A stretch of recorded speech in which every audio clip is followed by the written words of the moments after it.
So I got this product right here. In the description, I'll put a link to the full video on how these are installed and all that good stuff. But I initially ordered black ones because I have black trim inside my, as you can see by the seat cover, which is in another video. But they came with red striping, so I ended up having to use them on my Ram 1500, which was red and black. They look pretty great. Then I ordered some gray ones, but they didn't really fit in here and they weren't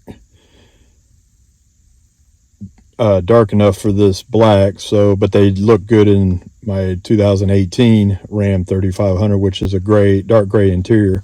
So I ordered these brown ones, and I only got 2 just to make sure that they worked fine before I got 2 more.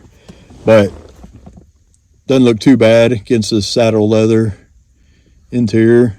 As you can see, of course, this is a 14 model, so she's held up pretty good. But I'll get these installed and see them in a minute. They don't look too bad. A little lighter brown, but it's leather, and this is saddle leather. This is like I forgot what kind of. Anyway, it's leather as well with a nice stitch on the embroidered stitch. It doesn't look too bad. Give this 5 stars, and Uniquely-DOUBLEBEE out.